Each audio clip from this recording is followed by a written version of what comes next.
I just took a 3-second nap at the office during a late-night shift, and the new manager accused me of breaking company rules. Cut my pay in half, but here's what nobody expected. I was actually happy about it. When I started strictly following company policy, though, they panicked.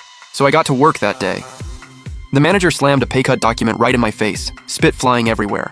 My coworker Zhang tried to defend me. Manager, Chen Qing's been working overtime till midnight for over a month straight. He was exhausted today and dozed off for literally seconds. Our company values humane treatment. Cutting his pay in half seems excessive, don't you think? The new manager totally lost it, like someone stepped on his toes. Who's the manager here, you or me, one by one? The previous manager spoiled you all rotten, that's why you're so undisciplined now. Well, I'm not gonna coddle you. Every kingdom has its laws, every family has its rules. If you work at this company, you follow our regulations to the letter. Anyone else want to speak up for him? Your pay gets cut in half too. Nobody dared say another word. I picked up the document and said flatly, I accept this decision. Great, then we're done here. Meeting dismissed. The new manager waved his hand and strutted out with his beer gut leading the way. Zhang tugged on my sleeve and whispered, Xiao Chen, are you nuts? Go apologize to him. No need, Brother Zhang. I smiled at him. This outcome works perfectly for me. Zhang looked at me like I was some kind of alien. I went back to my desk like nothing happened and started organizing files. The whole office area got busy again. Keyboard clicks filled the air. I stared at the time on my computer screen. 3, 2, 1, quitting time. Without a second of hesitation, I packed up and left, walking out the company doors. The evening sunset hit my face. I hadn't seen a sunset this beautiful in forever. That's because for years I'd been clocking in at 7 a.m. and working overtime till 12:30 a.m. every single day. This new manager's pay cut actually gave me room to breathe. I picked the most expensive steakhouse in town.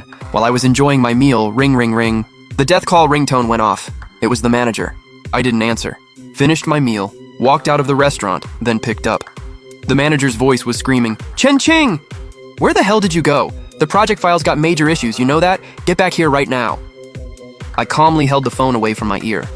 Once the yelling stopped, I cleaned out my ear and said casually, Sorry, manager, I already clocked out and I'm home. Being home means you can't come back? This is a multi-million-dollar project on the line. Can you handle that responsibility? I shrugged. Manager, bad signal here. Gotta go. And I hung up without hesitation. From the restaurant to home, the manager kept calling. Finally, Zhang called, Xiao Chen, where are you? The project's broken and the manager's losing his mind. I'm off the clock. Not my problem. Hung up. Tossed my phone aside and sprawled on the couch watching TV. The death ringtone kept going off. I sipped my sparkling water thinking. Just yesterday at this time I was at the office grinding away on project deadlines. I suddenly realized what an idiot I'd been, wasting all that time for this company. Next morning I got to work and ran into Zhang downstairs. Zhang rushed over panicking.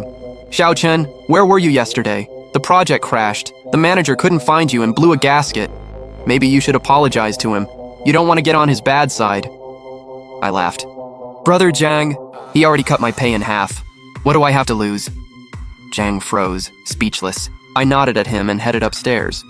The moment I got to the office floor, before I even reached my desk, I heard the manager screaming, From last night till now, a whole damn night. Not one of you can solve this problem? What am I even paying you for?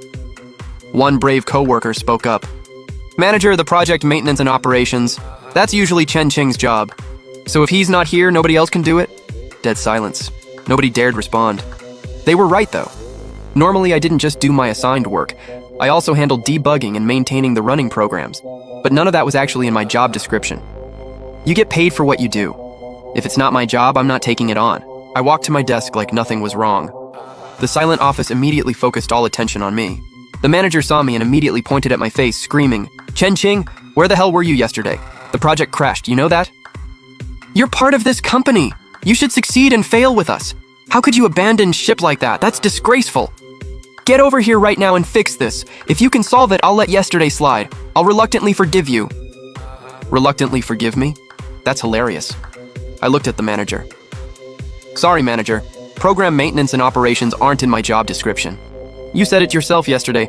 Everyone should know their role, do their job, not overstep, and strictly follow company regulations.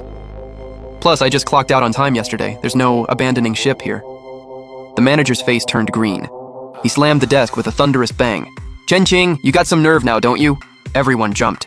I calmly pulled out the employee handbook.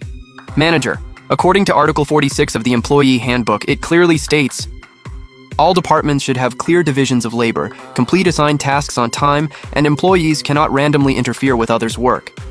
I'm strictly following regulations here. Fine, just fine. The manager had no comeback. He turned and yelled, "Where's the tech guy? Where's the technician who's supposed to maintain the project?" Only silence answered him. One coworker nervously replied, "Manager, the company never hired a dedicated project operations technician." The manager's yelling stopped dead. The coworker was right. The company never hired a tech specialist from day one. All the tech work just defaulted to me because I'd actually studied that stuff.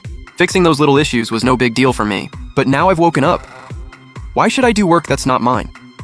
Busting my ass every day for peanuts, treating the company like it's my own, and they cut my pay. Only an idiot would keep doing that. The manager sneered. Don't think you're hot shit just because you know a little something. There's plenty of people out there who'd kill for your job. He stomped into his office. I sat down like nothing happened and got back to my actual job. Xiao Chen, can you help me look at this? A project team member came over with an error program. Normally I'd fix it in like 2 seconds. I smiled at him. Sure thing. Then I pulled out the Project Error Solutions manual from my pile of files.